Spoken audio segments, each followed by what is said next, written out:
This is The Top, where I interview entrepreneurs who are number one or number two in their industry in terms of revenue or customer base. You'll learn how much revenue they're making, what their marketing funnel looks like, and how many customers they have.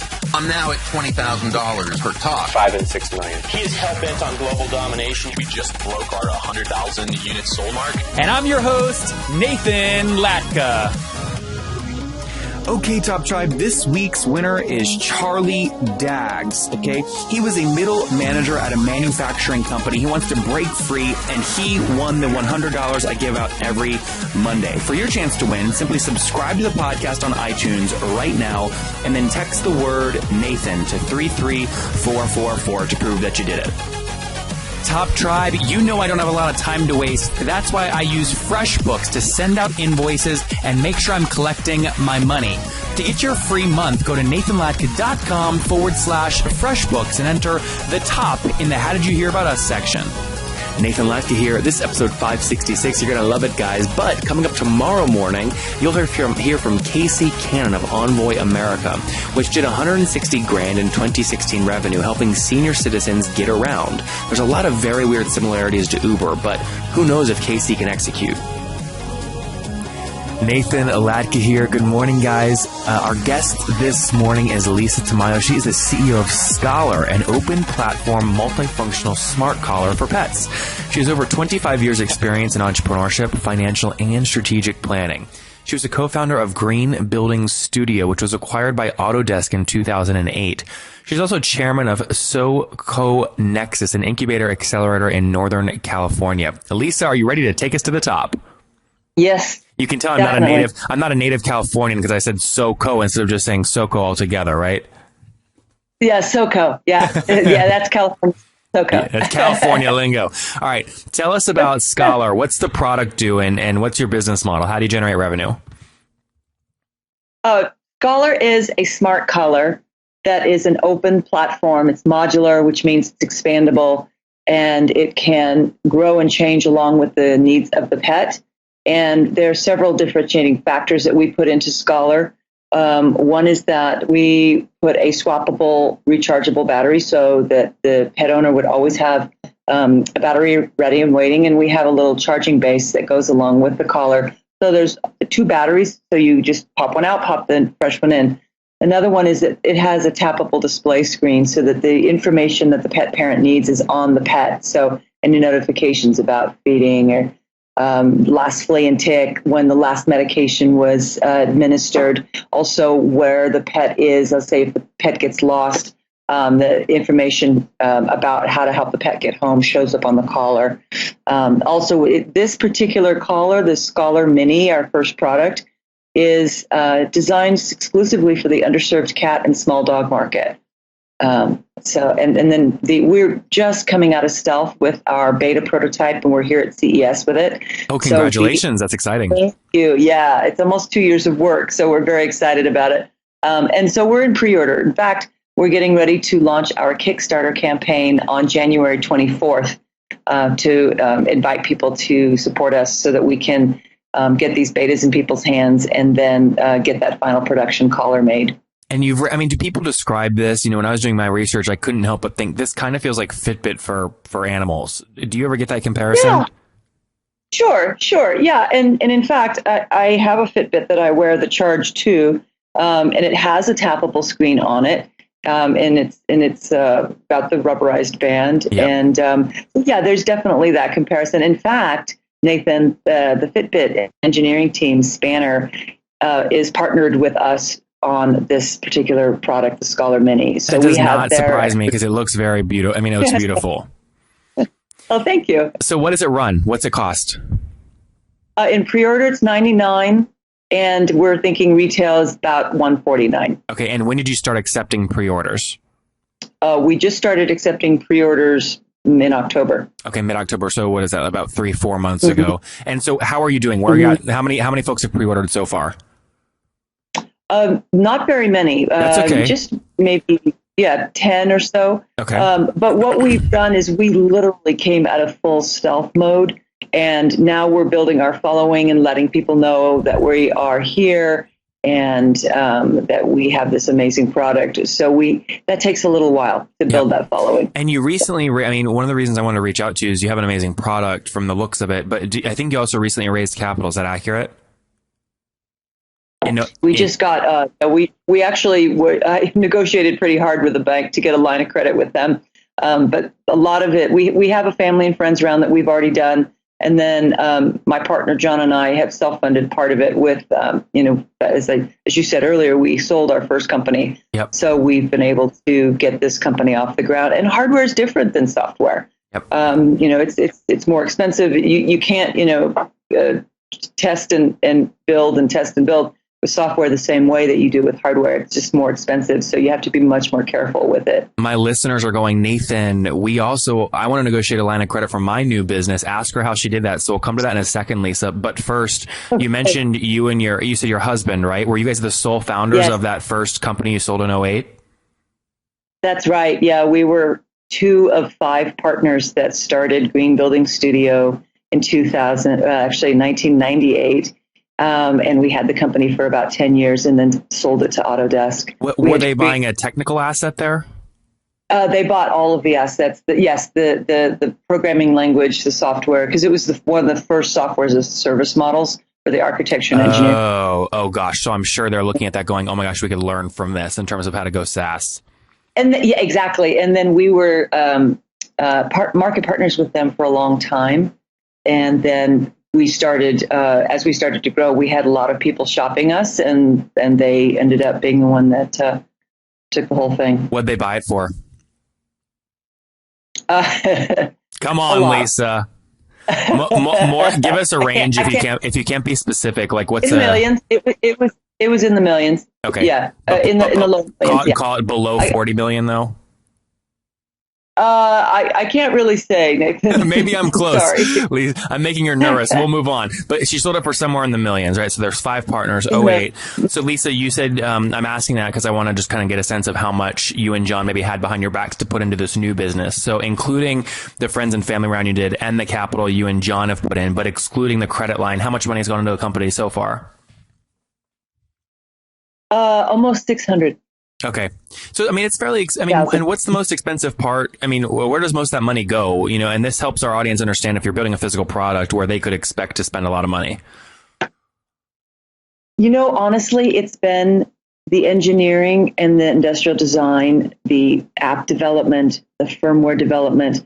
That is where the lion's share of it went. And one of the things that we've discovered in hardware is that there's not a lot of people that know how to do this kind of work.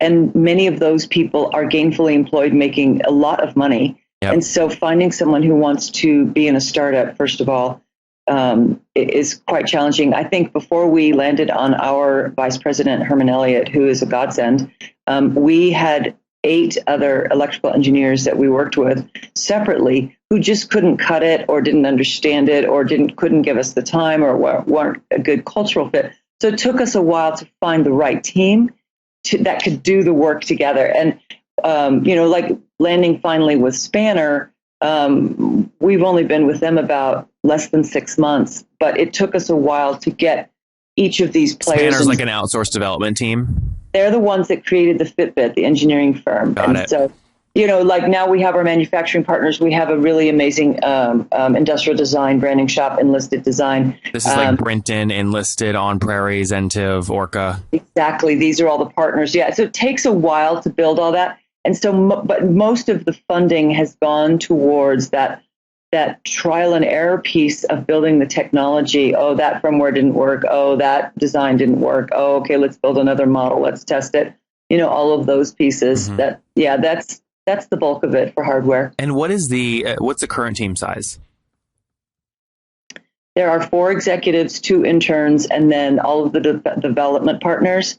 So all told, there's well over 40 people working on the team right now. Got it. So you have 6 kind of people on your payroll, and then you pay Spanner, your partners, et cetera, and they have teams of 5, 6 people each working on your product. Exactly. Correct. Got it. That's helpful. Okay, let's take us back to the line of credit story. And this is valuable because I think there's a lot of listeners right now who are going, man, I would love to do that so I don't have to give up equity. How'd you negotiate a line of credit? Well, there's several factors. One is there are programs, the SBA, which is the Small Business Association, and then there's state lending programs and federal lending programs for small businesses. And we tried to get an SBA loan, but that we didn't qualify yet because we didn't have enough revenue. And so we went with... What revenue do you have to do them? Any revenue, actually. I mean, not very much. You just need to show that you have like a regular source of revenue coming in. Yeah. And so we ended up with a group out here in California that's the state lending, and their name is Safe Bidco, SAFE Bidco. And we started working with them, and they are more willing to take a chance on pre-revenue companies. That said, they took the chance on us because we have assets, because we sold our first company. Did you have to personally guarantee that?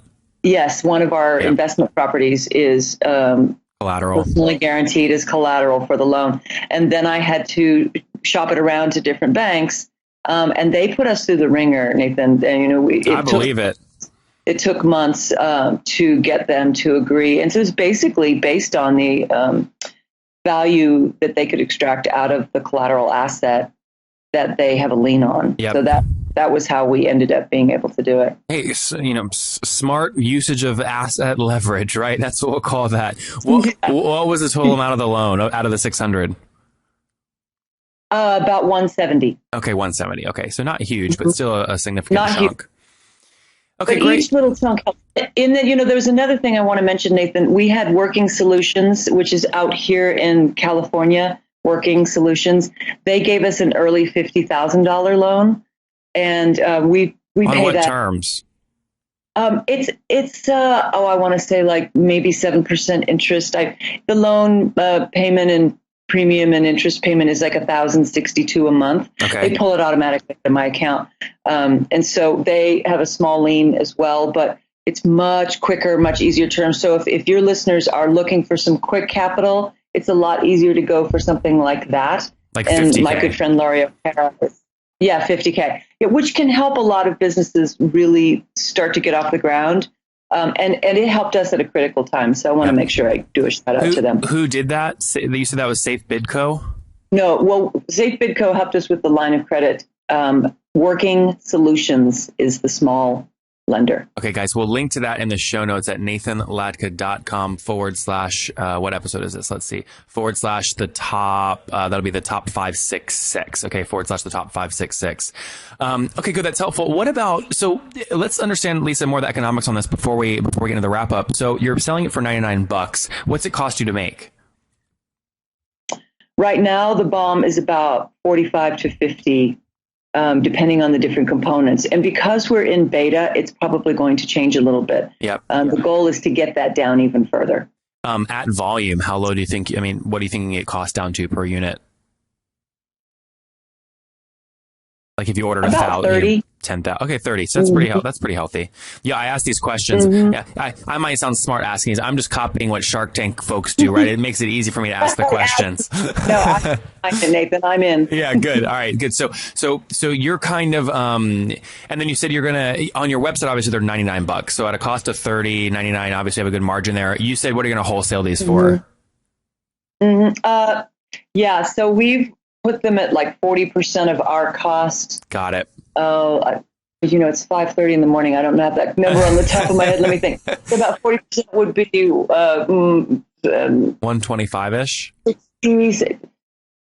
No, we would sell it to them for maybe something. Yeah, probably sorry. about. I confused it. Wholesale would be what, and retail would be 110. No, retail is 149 for the cat collar and small dog collar. And then when we move into the medium and large dog collar, that will be $199. So we would sell them for about $110 to $150. Got it. Okay, so retail's up there around $150-ish. You'd sell them to call it the Walmart for $110-ish. Probably a little bit less than that, but close. Yeah. Okay, got it. And that's why we're not going to retail outlets yet. Yep. We're selling them through the store. We'll sell them through e-tailers, smaller specialty shops. And then in 2018, we'll open it up to bigger retailers. Okay, Top Tribe, as many of you know, I sold Heyo, and everyone is always asking me what my expenses were when I was building Heyo. Well, a big expense was that I spent over $3,000 per month on financial services to keep me out of trouble in terms of taxes. You know, my mom would always harbor me, Nathan, you gotta keep all your receipts and put them in a freaking box or something to make sure you don't get an audit or things like this. I'm like, Mom, I'm a millennial. You think I'm gonna keep all these receipts? I now use FreshBooks. I use their mobile app to take a picture of receipts, and it makes taxes a cinch. Additionally, I don't have to hire a $3,000 per month person to manage all my finances. It's like saving so much money, and my mom's happy. Additionally, I don't waste a bunch of time creating invoices. I use their templates, and I can avoid using Word templates or Excel files. I just use FreshBooks to quickly send out invoices, and it works like a charm. To get your free first month, go to nathanlatka.com/FreshBooks and enter the top in the How Did You Hear About Us section. Again, go to nathanlatka.com/FreshBooks and enter the top in the How Did You Hear About Us section. Lisa, that sounds like it makes a whole lot of sense. Let's get into the famous five real quick. Number one, what's your favorite business book? Actually, it's a book by Oren Klaff called Pitch Anything. Pitch by Oren Anything. Klaff. Very good. Number two, is there a CEO, Lisa, that you're following or studying? Ben Thompson. And what's his background? Sorry, what is his name? It's The Hard Thing About Hard Things. Ben Horowitz. Horowitz, thank you. Yep. Horowitz, yeah. I love his insights about being a CEO. Number three, is there a favorite online tool you have, like TopTal? Actually, Evernote. That's a good one. I use it every day. That's great. Yeah. Number four, Lisa, yes or no, do you get 8 hours of sleep every night? No, heck no. And what's Maybe your 6? Yeah. And it sounds like you and John are married, right? Do you guys have kids or no? Yeah, we have 2 grown kids in college. Yeah. Okay, good. I like asking that. It gives context for new moms and dads thinking about launching companies. So last question. Take us back. You look like you could be 20, but I'm assuming you're a little, maybe just above 20. Take us back to your 20-year-old self. What do you wish that she knew? Yeah.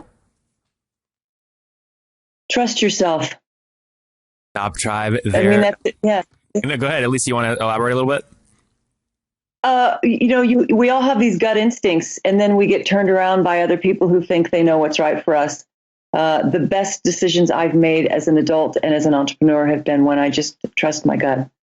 Top Tribe, guys, there you have it. Trust your gut from Lisa. Her and her husband, along with other co-founders, sold their firm back in 2008 for something in the millions to AutoDesk. They've now launched Scollar. They negotiated a $160,000 line of credit. Before that, a $50,000 loan as well. $600,000 into the company. They are just launching. They're at CES right now. It's a $99 pet collar. It's a smart collar called Scollar. 10 units sold. Costs them about $30-ish bucks to make. Their team size is about 40 folks, again, looking to make these bands significantly smarter so that pet owners can feel safer and more confident in how they're treating and handling and working with their pets. Lisa, thank you for taking us to the top. Oh, thank you so much, Nathan. It was a delight. Good luck at CES. Thank you so much. If you enjoyed Lisa today, go back and listen to Mika Sopelt's Yesterday with Draft 360. He's helping real estate agents quickly film and record 360 virtual tours. They just passed $84,000 in monthly recurring revenue. You won't believe how much he personally sunk into his business. Top Tribe, I love giving away free money. I feel like Oprah giving away cars, and I have something special for you today. How many of you have heard our super sharp guests talk about success they've had with Facebook and Google Ads? Well, all of you listening right now, yes, if you're listening, you get $100 in free AdWords. Here's how you get it, okay? Again, thanks for listening. Get the free $100 from Google right when you sign up with my website host provider, HostGator. Go sign up now to get your free money. HostGator.com/Nathan. Again, that's HostGator.com/Nathan. Okay, Top Tribe, I'll see you bright and early tomorrow morning. And don't forget, before you listen to any other episodes, subscribe on iTunes right now for your chance to win $100 every Monday.